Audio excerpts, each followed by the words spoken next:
Comment quelqu'un peut se permettre d'acheter une Auris ayant une boîte MMT pour faire Yango avec? Comment il va pouvoir arriver à destination avec le client sans que le NE ne clignote, sans que il ait des accélérations dans le vide? En tout cas, bon, là nous sommes face à une Auris équipée d'une boîte de vitesse MMT. Comme vous pouvez le constater là, c'est équipé d'une boîte de vitesse MMT. En fait, le client est venu au garage suite à un problème lié à la boîte. Qu'est-ce qui se passe? Lorsqu'il roule le véhicule, à un moment donné, soit lorsqu'il parcourt les longues distances, à un moment donné, le NE commence à clignoter au tableau. En plus de ça, les vitesses changent de manière irrégulière. Donc ça peut quitter par exemple de la 5e à la 2e. Ce n'est pas vraiment régulier. Donc comme souvent ça quitte de la 5e à la 4e, de la 4e à la 3e. Donc ça peut quitter directement de la 2e à la 5e. Donc le changement n'est pas régulier et progressif. Là, nous avons diagnostiqué le véhicule dans un premier temps.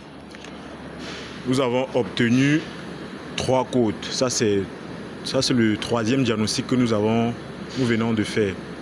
Nous avons obtenu 3 codes.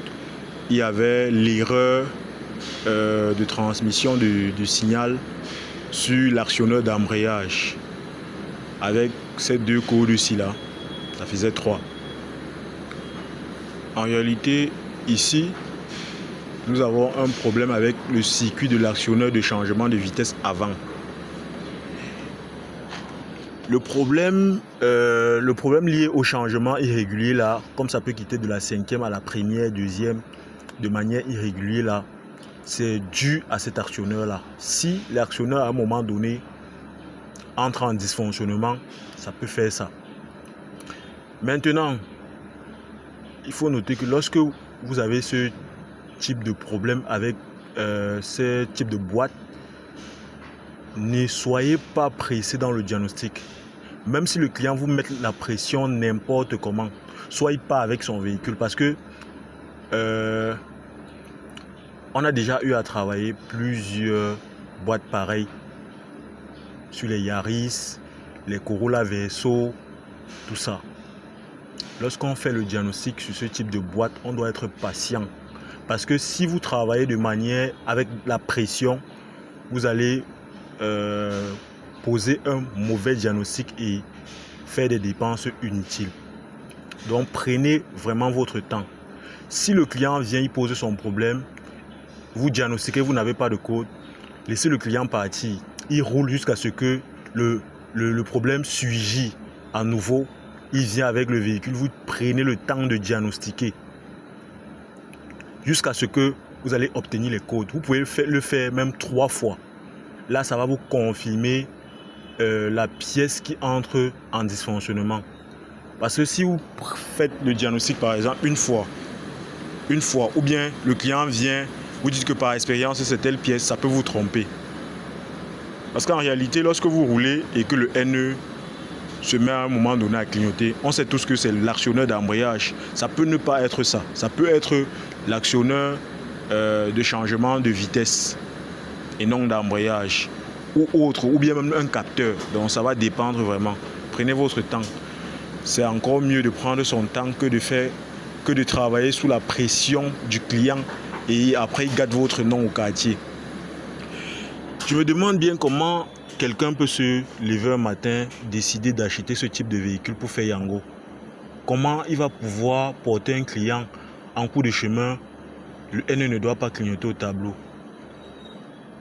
Ou bien il y aura des accélérations dans le vide. Donc faites très attention lorsque vous voulez acheter un véhicule pour un besoin précis. C'est encore mieux de demander conseil. Là, on va essayer de voir